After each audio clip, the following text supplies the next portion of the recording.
kept having to getting up and being like, okay, guys, like, you need to go harder. Like, you need to hit me. Like, Yeah. you need to fucking. I should hurt more right now.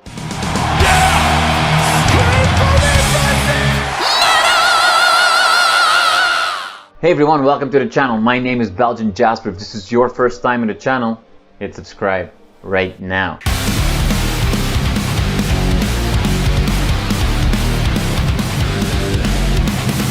Brandon of Atreyu, thank you so much for your time today. You are about a week into your UK European Union tour. We want your skulls.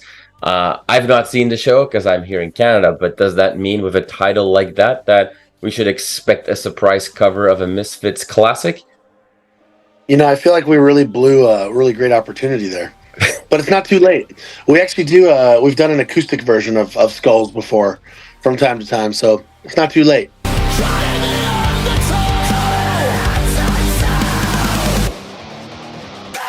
I know that, I mean, from interviewing Travis a few times, I know that he's a big Prince fan.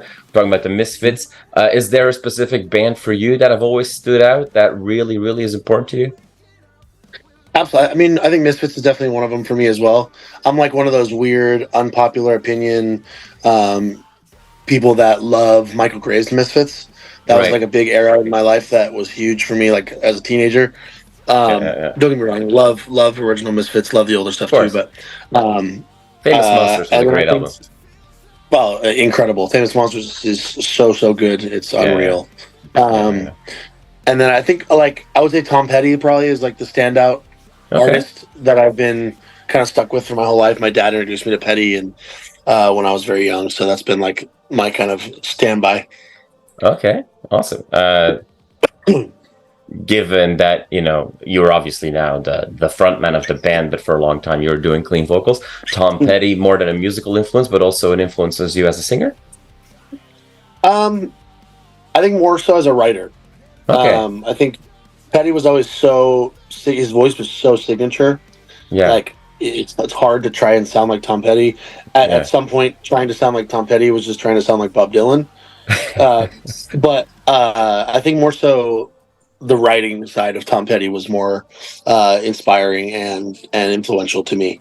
Like the kind of simplicity of everything, and like taught me to try not to overthink songs. Like, you listen to Tom Petty songs, it's 4 chords the entire time, and they don't change, and you don't care, nor do you even notice, because it's just right and good. And so I'd say more him as a writer was more influential. And it feels like I'm trying to find something that was never even there. Well, we'll come to those simple yet relatable yet honest songs probably in just a few minutes, but let's focus on the tour real quick.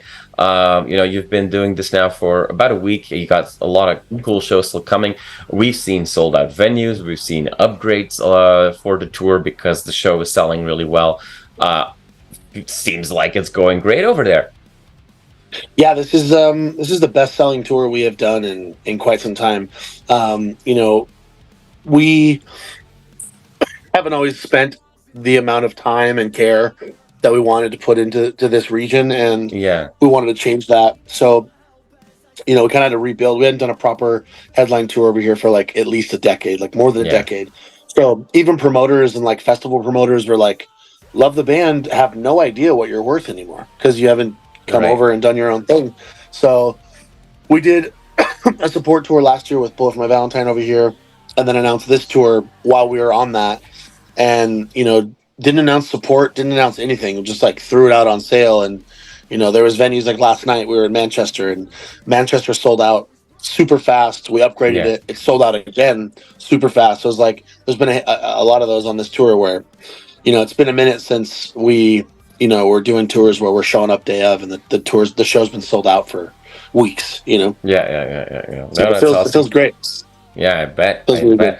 And you mentioned also, you know, it's not just show promoters, but also festival promoters. We know you guys are coming back to the greater Europe region for summer festivals.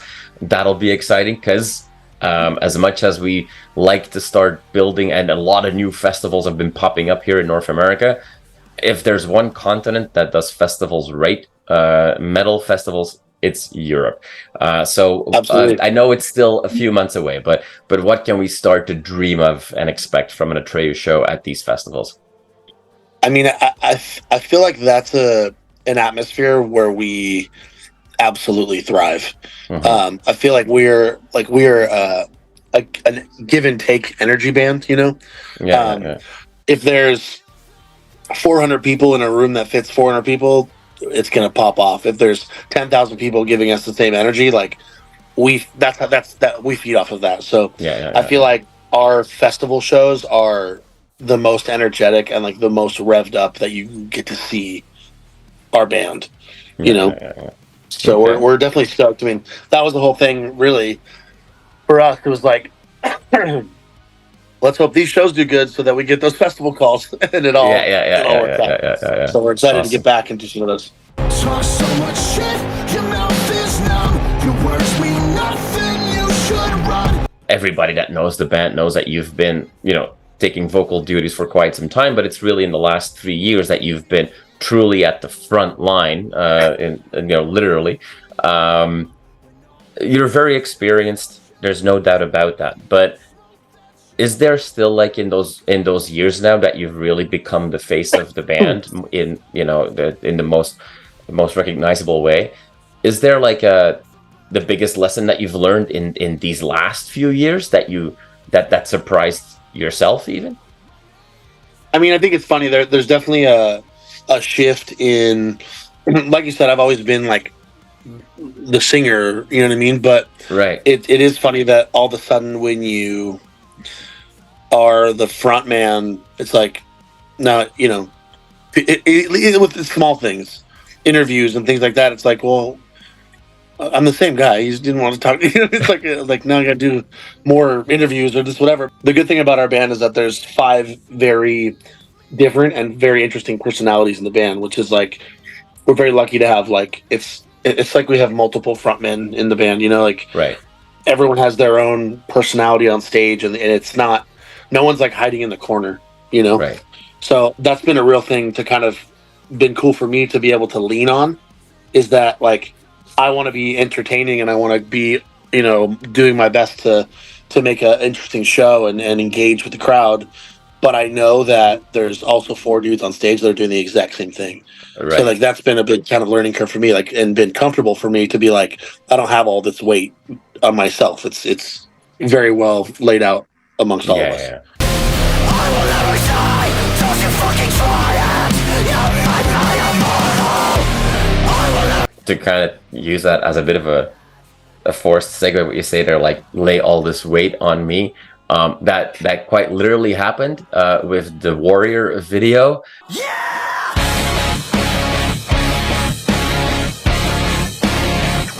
Is it true that the idea of beating the shit out of Brandon was your idea that you brought to the rest of the team? Yeah, I had that video idea for a long time, and no one would ever do it. No one ever wanted to do it. I brought it up again for Warrior, and it was like, let's just do this. Like, it makes perfect sense for the video, and Right. finally got everyone to do it. And there's some. I mean, that was not a fun.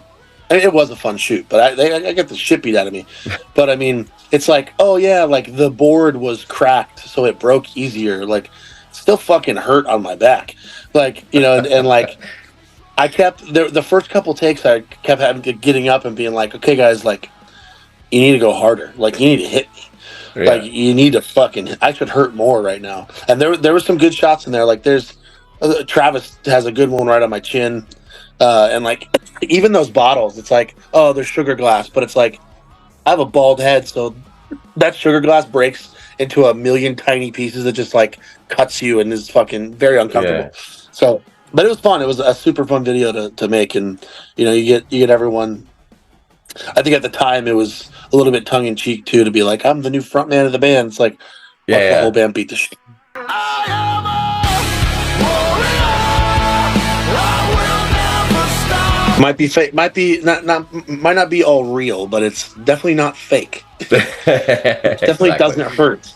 Exactly.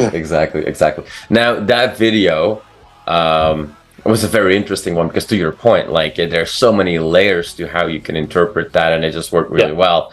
And then it kind of like taking, not just beating the shit out of each other, but taking the piss out of each other, kind of spiraled from there in your videos. And I asked this to Travis as well 2 weeks ago when I was speaking to him. What's your take on, like, you guys have been putting more and more absolutely serious songs that deal about very, very important, very personal, very, very, very deep themes, and you've been packaging them in more and more ludicrous videos as you go along. Is that purely just because you've got 5 guys that have been doing this for a long time and that just want to have a good time, or do you need some kind of light to balance out the dark? Like what's your thought process there? I think it's a little bit of both. It's two-sided. I think one of it is absolutely we kind of came to the idea where, like, we're not, you know, ultra mysterious in the shadows. Right. You know, nobody knows who we are really. Like, we're not that band. You know what I mean? Yeah. I don't even think that really exists anymore because of the internet. So everyone knows what everyone's doing at all times, and there's no mystery in music anymore. But it's like we're not like this, like, ultra serious, like, dark, brooding band. That's not our personality. And I think what was important was like, well, we're putting ourselves into this music. Why don't we just put ourselves into the videos too and just be ourselves? So what that comes down to is 5 friends getting drunk on a tour bus and like coming up with ridiculous ideas, and then next thing you know, you're filming them. You know what I mean? Yeah. And I think that our management and our label and everyone has been really good with the fact that they're like, Atreyu's going to do what Atreyu's going to do, and that's just and that's what they like about it, I guess.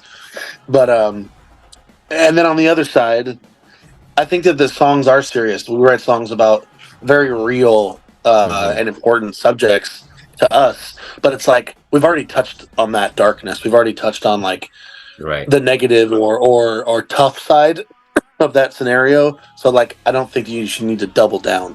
Like, if we have a song about, you write a song about suicide, the video doesn't have to be suicidal people or depression, or, you know what I mean? It's like, I just think that it's like you've already said what you needed to say, so let's give it a little bit of a lighthearted thing, you know. And so far it's worked. I mean, they seem to get more ridiculous each time we release one. So the Forevermore video is like, what are we doing?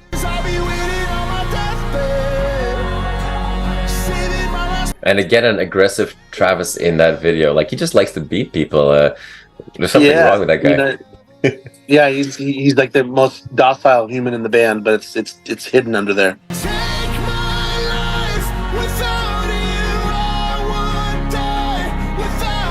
Well, you said there's no more mystery in music. However, you guys do a good job with the artwork of all the singles of all the EPs that you've been putting out in compilation album.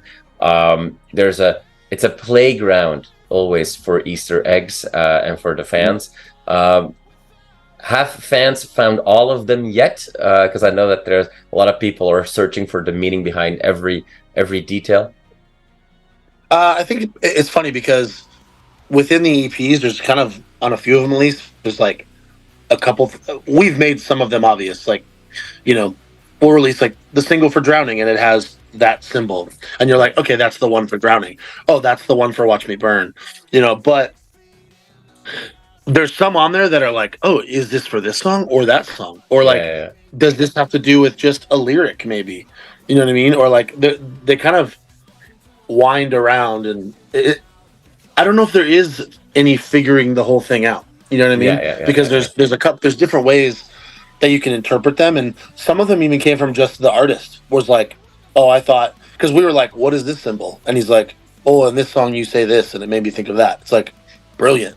You know what I mean? So it's like even coming down to the art, like there's not only our perspective on it from the writers of the songs, but there's like the artist's perspective of the guy who made all the album art. But there's definitely Easter eggs. There's more to come. I think people will find some cool Easter eggs once the album is actually out, and and put some fun pieces together. One by one,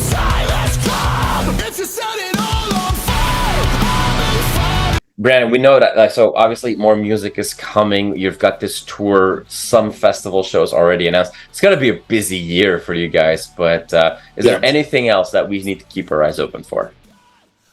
There's going to be kind of nonstop action. Like I said, we're doing this tour. We go to Australia in February. We're already booked for some festivals in the States in the spring, coming back to Europe in the summer. So we'll be all over the place. There's going to be even more music, and it's going to be, the freight train's going to keep on rolling. Yeah. I mean, if you're honest with yourself and you take a step back, would you have expected that after 25 fucking years, Atreyu is at this level and so busy? Because 2024 is probably going to be one of the busiest years in band history. Yeah, I mean, I could have never imagined to feel this inspired at 25 years. I couldn't never imagine for us to be so strong as a group for 25 years. And I could have never imagined that as a collective we would still be having this much fun. I think that is the biggest part about it, is like, I think we kind of kick ourselves every day. Like, this is still so fun to us. And that's the kind of most important part. Awesome. Brandon, I'm going to let you go. Thank you so much for your time today. I really appreciate it that while you're touring, you're taking these interview calls. Have a blast for the remainder of the tour, and we'll see you play many, many shows this coming year. Thank you so much, man. Absolutely. Appreciate it, man. Thank you.